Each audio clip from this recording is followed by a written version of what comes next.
Nuestra sociedad ha caído mentalmente enferma. El aumento vertiginoso de patologías como el estrés crónico, la ansiedad y la depresión, que crecen año tras año, nos muestra que como individuos estamos perdiendo la capacidad de lidiar con las fuerzas de nuestra propia psique. Y este debilitamiento está creando las condiciones perfectas para que ciertos poderes fabriquen una psicosis global. Una parte importante de la sociedad, extenuada interiormente y desprovista de su individualidad, está siendo manipulada para perder el contacto con la realidad objetiva y vivir en el reino del fanatismo ideológico. Nuestra plenitud psicológica está bajo asedio y nuestros lazos humanos se están fragmentando. Pero no todo está perdido. Podemos escapar de este delirio individual y al mismo tiempo deshacer el engaño colectivo. Y esto es lo que vamos a explorar en este vídeo. Vamos a ver cómo se fabricó este artificio colectivo de forma sutil y silenciosa, explorando las técnicas de manipulación psicológica que el poder y sus lacayos utilizan cada vez con más fuerza, y cómo escapar. ¿Qué podemos hacer como individuos para recuperar la cordura y la lucidez en un mundo que sufre de una enajenación a escala masiva? Nunca antes en la historia habían existido medios tan eficaces para manipular en masa a una sociedad.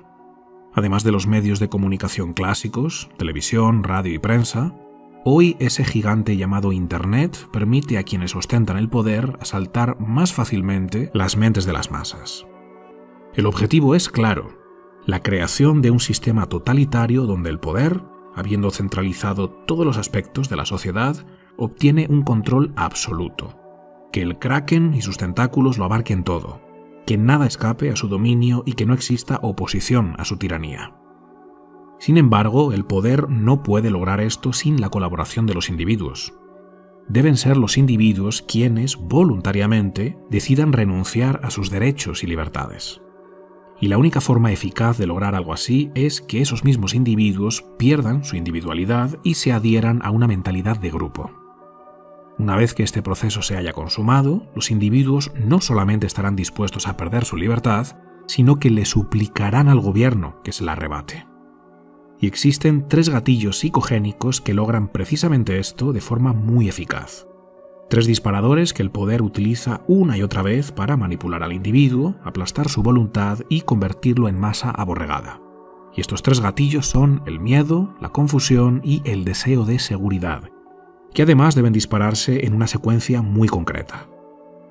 Just Merleau, autor del libro The Rape of the Mind, que traduciríamos como la violación de la mente, afirma que, mientras que el miedo prepara a la población para la mentira, el uso de la propaganda difunde desinformación y promueve la confusión con respecto a la fuente de las amenazas o la naturaleza de la crisis, ayudando a romper las mentes de las masas.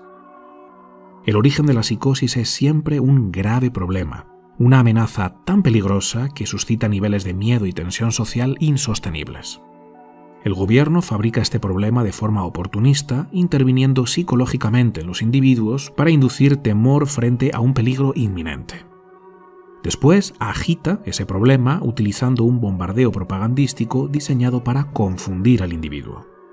Los medios de comunicación usados por el poder ofrecen información falsa, contradictoria o sin sentido, que lleva a un estado de confusión porque el individuo no puede abordarla de una manera racional y adaptativa, lo cual aumenta la susceptibilidad al miedo y la indignación. La lógica se puede enfrentar con la lógica, mientras que la ilógica no. Confunde a quienes piensan de forma correcta, y mientras la gente todavía está buscando un contraargumento razonable a la primera mentira, los totalitarios pueden agredirlos con otra. Además, la forma de presentar esta información es muy particular. Merleau lo llama ondas de terror. Se trata de etapas donde la tensión aumenta exponencialmente, seguidas de pequeños periodos de calma, lo que poco a poco va destruyendo la moral del individuo. En el momento de máxima tensión y confusión, el poder presenta la solución a ese terrible peligro y la posiciona como única alternativa. Es esto o nada. El individuo, habiendo estado expuesto a estas ondas de terror y rendido ya al empuje de la masa, que cree que solo hay un camino para la resolución del conflicto, le suplica al gobierno que implemente esa solución para que, de esa forma, su seguridad pueda quedar garantizada. Sin embargo, el gobierno no puede ejecutar esa solución. Para poder hacerlo, necesita adquirir más poder. Una nueva ley, un nuevo ministerio o incluso una nueva constitución que le permitan hacer lo que antes no podía a costa de la restricción o eliminación de ciertos derechos individuales. En otras condiciones, el individuo no hubiera accedido a perder su libertad y sus derechos, pero aquí el poder ya logró el beneplácito de las masas, que le ruegan que les arrebate sus derechos para acabar con esa terrible amenaza. Y el poder, habiendo logrado lo que quería, deja de fabricar y agitar el problema que ellos mismos crearon, con lo que pareciera que realmente logró una solución. La calma regresa. Los individuos ya no son tan libres, pero se libraron del miedo y recuperaron su sensación de seguridad. El coste en forma de pérdidas de derechos y libertades individuales fue elevado, pero la masa lo celebra. Misión cumplida. Hasta que el ciclo vuelve a repetirse de nuevo con otra amenaza fabricada por el poder que pone en marcha la hipnotización global a través de la propaganda manipulativa y la intervención psicológica. En caso de que este proceso no sea suficiente para derribar al individuo y convertirlo en masa obediente, hay un elemento más que el poder utiliza para aumentar la posibilidad de una psicosis totalitaria: aislar a los individuos y perturbar sus interacciones sociales en nombre de un bien común. Un individuo solo y sin interacciones normales con amigos, familiares y compañeros de trabajo se vuelve mucho más susceptible a delirios. En primer lugar, se pierde el contacto con la fuerza correctiva del ejemplo positivo, algo que sucede en muchas otras especies de mamíferos. Y por otro lado, los seres humanos se condicionan más fácilmente a nuevos patrones de pensamiento y comportamiento cuando se encuentran aislados. Este proceso que acabo de describir lleva al individuo a un estado de infantilización en el que le cede toda la potestad al gobierno, perdiendo su capacidad de pensar por sí mismo, de hacerse responsable de su vida y de sentir que es capaz de lidiar con los desafíos que van surgiendo en el día a día. Carl Jung decía que cuando los individuos pierden su individualidad, pierden también su categoría intelectual y moral. Se conectan inconscientemente con un nivel inferior donde rigen la irresponsabilidad, el victimismo, la insensatez, el tribalismo y el infantilismo. Para que las masas renuncien a su libertad y cedan el control de todos los aspectos de sus vidas a las élites gobernantes, deben renunciar primero a su capacidad de ser individuos autosuficientes, responsables por sus propias vidas, y pasar a convertirse en súbditos, sumisos y obedientes. Seres débiles y vulnerables que se dejan llevar por los dictados del grupo sin cuestionarlo. El individuo enajenado, naturalmente, no puede verlo. No sabe que está hipnotizado. No sabe que ha perdido su capacidad de pensamiento crítico y que solo sigue religiosamente los mandatos prefabricados de su colectivo. De hecho, no solo ignora todo esto, sino que se caracteriza por su superioridad moral. Se cree moralmente superior a los miembros del grupo opuesto. Los que están fuera de su colectivo son enemigos despiadados que amenazan con destruirlo todo, y eso le autoriza para cometer todo tipo de atrocidades amparándose en un escudo moral. Lo hago por el bien de todos. Hay que impedir que los malos salgan victoriosos. Para hacer el mal, un ser humano debe creer por encima de todo que lo que hace es bueno, o al menos que su acto respeta la ley natural. La ideología es lo que le da al mal su justificación y al que perpetra el mal la determinación necesaria para actuar. La ideología es el marco teórico que hace que sus actos parezcan buenos en lugar de malos, tanto en sus propios ojos como en los ojos de los demás, de forma que, en lugar de recibir reproches o insultos, reciba alabanzas y honores. La ideología, como apunta Alexander Solzhenitsyn en esta cita, es la clave para que el individuo, desprovisto ahora de su individualidad y respaldado por su grupo, pueda sostener y justificar sus actos inhumanos y pavimentar la creación de un estado totalitario sin siquiera ser consciente de ello. En su libro Psicología de las masas y análisis del yo, Freud afirmaba que el grupo es extraordinariamente susceptible a ser influido y no tiene ninguna capacidad crítica. Cuando nos identificamos con un grupo, nuestro pensamiento individual queda anulado y en su lugar es reemplazado por el pensamiento grupal. La verdad, por supuesto, queda relegada a un segundo plano o incluso rechazada si llega a poner en peligro la cohesión del grupo. Edward Bernays, sobrino de Sigmund Freud, desarrolló técnicas de manipulación masiva basadas en el trabajo de su tío, que siguen siendo utilizadas por compañías y gobiernos de todas las naciones sin excepción. En palabras de Bernays, la masa es un estado mental que surge cuando los individuos quedan desprovistos de individualidad, y sus técnicas tienen la intención de controlar y organizar a las masas a voluntad sin que éstas lo sepan. Una vez que el individuo ha logrado una identificación total con el grupo, surge lo que Juan Soto Ibars llama narcisismo tribal. En una sociedad donde la gente se siente sola y miserable y donde los individuos no son quienes quisieran ser, la individualidad resulta difícil de soportar. Cuando nos miramos al espejo, detestamos el reflejo que nos devuelve. Pero si en cambio nos miramos en el espejo del grupo, la cosa cambia. De repente ya no vemos nuestros defectos individuales, sino las supuestas virtudes de nuestro grupo. Ya no importa que nos vaya fatal en nuestra relación de pareja, que odiemos nuestro trabajo mal pagado, que psicológicamente estemos deshechos, o que nuestras adicciones o hábitos destructivos nos estén despedazando. Ahora ya no vemos todo eso. Vemos algo que nos gusta. Somos los defensores de los derechos de los oprimidos, ciudadanos bondadosos y ejemplares que se preocupan por el planeta, por las minorías y por todo lo que nos haga sentir bien respecto a nosotros mismos. De repente somos héroes sin tener que esforzarnos. Si nunca te creíste capaz de obtener ningún tipo de reconocimiento social porque sabes que desde tu sofá no puedes lograr nada heroico, bueno, pues no te preocupes porque ahora puedes ser un héroe solo con repetir los mantras ideológicos de tu grupo. Sin hacer nada único e inigualable, sin ejercer ninguna proeza que aporta un valor masivo al mundo, ni realizar ninguna gesta extraordinaria y memorable, el cobarde ha sido convencido de que su cobardía y fragilidad es, en realidad, algo heroico. Denunciar por redes sociales, quejarse amargamente cuando otros ejercen su libertad de expresión, cancelar y exigir la aniquilación de la reputación de alguien. Toda esta división está minuciosamente calculada para que no busquemos consenso y entendimiento, sino solo la destrucción de todo eso que nos han dicho que es vil y tiránico. Venganza contra el grupo enemigo. El poder nos divide en opresores y oprimidos, víctimas y tiranos, y posteriormente promueve que la única respuesta posible entre estos grupos es la hostilidad, y nos convence de que esa hostilidad, esa persecución cruel, es, de hecho, un acto ejemplar.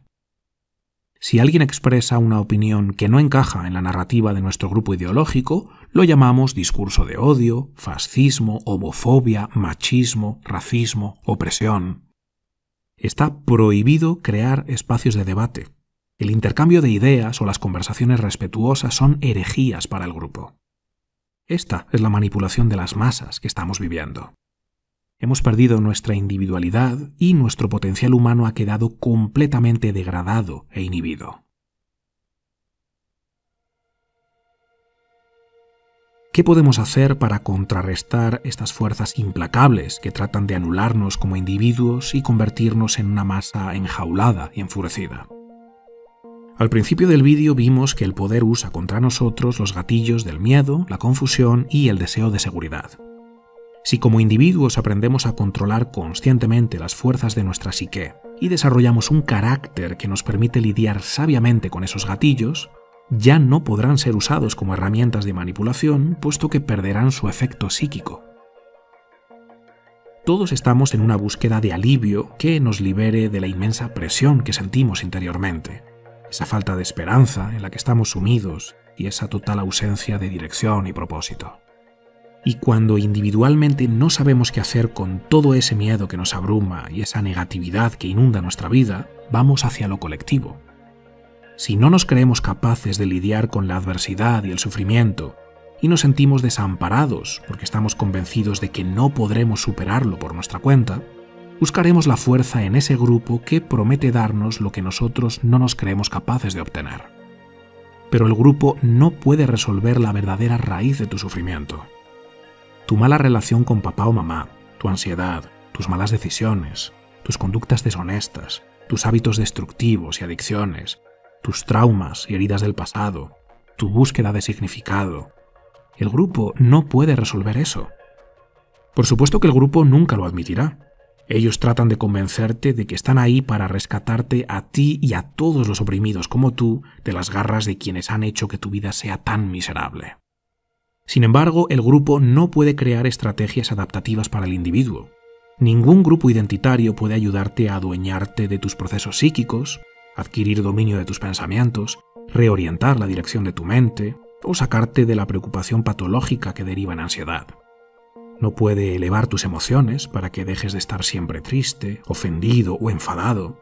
No puede ayudarte a mejorar tus relaciones con otros seres y no puede tomar tus decisiones para que tu vida individualmente cambie de rumbo. La razón por la que las técnicas de manipulación funcionan sobre nosotros es porque nos hemos debilitado como individuos. Por eso tenemos que fortalecernos. Tenemos que crear desde dentro una estructura psicoemocional en la que sepamos con toda certeza que pase lo que pase, vamos a saber transitarlo con entereza. Aunque la vida nos golpee con adversidad y el dolor sea intenso, podremos afrontarlo y salir victoriosos. Esta es la seguridad que todos, de alguna forma, buscamos y anhelamos. La seguridad de que venga lo que venga, podremos con ello. Pero cuando carecemos de esta seguridad como individuos, buscamos la seguridad del grupo. Tenemos que lograr que esa seguridad que tanto buscamos afuera surja de dentro. Depositar en nosotros mismos esa confianza de sabernos los máximos proveedores de nuestra propia plenitud psicológica. ¿Cómo construyes esta seguridad interior? Tienes que recuperar el dominio de tu mente. Ahora mismo tu mente te está despedazando. La voz dentro de tu cabeza, en lugar de impulsarte, te está hundiendo. La mayoría de tus pensamientos te causan inquietud, sobresalto, desasosiego y miedo. ¿Sabes por qué tu mente te ataca de esa forma? Porque tú le das los argumentos para hacerlo. Tú sabes perfectamente que tu comportamiento cotidiano es propio de una persona débil, irresponsable y asustadiza. Así que tu mente simplemente te lo pone delante. Te da lo que tú le permites. Una y otra vez te recuerda que no eres una persona digna de tu propio respeto y admiración. Y como eso te deja en una posición muy inestable a nivel psicológico, porque al fin y al cabo nadie soporta verse de forma tan negativa, tratas de aliviar esa presión interior llevando la atención hacia afuera. Como no quieres reconocer que tú eres el mayor causante de tu propio dolor, retiras tu atención de ti y la enfocas afuera. En la política, en la sociedad, en cualquier cosa que desvíe la atención de tu fuero interno y que parezca justificar por qué tu vida es tan miserable. Algo exterior que explique tu malestar y te libere de toda responsabilidad para que parezca que el desastre de tu vida no tiene nada que ver contigo. Y cuando haces esto, rápidamente vas a encontrar algún movimiento ideológico que te dé la explicación que estabas buscando. El problema no eres tú eres un ser de luz, pero has sido oprimido por el racismo, el patriarcado, la desigualdad, la homofobia, el capitalismo o la colonización. El resentimiento hacia ellos, que parece muy razonable, desvía toda la atención de tu responsabilidad individual y te sumerge en la narrativa de la masa. Ya no te sientes tan mal contigo mismo, ya no diriges tu ira y tu resentimiento hacia ti, pero sigues sintiéndola hacia otros, sigues siendo una persona atrapada en el laberinto de la ira y el resentimiento. Tienes que escapar de esa trampa que otros han fabricado, enfocándote en lo que sí está a tu alcance. Tienes que realizar una evaluación honesta del estado de tu vida y tu carácter y empezar a resolver los problemas que te están hundiendo y que más urgentemente necesitas resolver. Después ya salvarás a las focas, pero primero ponte en el camino de mejorarte y convertirte en quien tú quieres llegar a ser. Cuando pongas tu vida en orden, tu mente ya no podrá hundirte. Toda esa cháchara negativa desaparecerá porque tu aparato psíquico ya no tendrá argumentos que usar contra ti. Cuando te ganes tu respeto y confianza, tu vida va a adoptar una dirección ascendente. A mí la voz de mi cabeza siempre me atacaba con mi falta de disciplina. Nunca haces lo que dijiste que harías, nunca terminas lo que empiezas, solo hablas y hablas pero no actúas, eres un fraude, normal que nadie te respete. Y mi mente me decía esto porque tenía todos los motivos para hacerlo. Mi mente sabía que yo quería dejar de fumar, pero no lo dejaba. Me proponía una fecha para dejarlo, pero cuando llegaba el día, no lo hacía, rompía mi compromiso.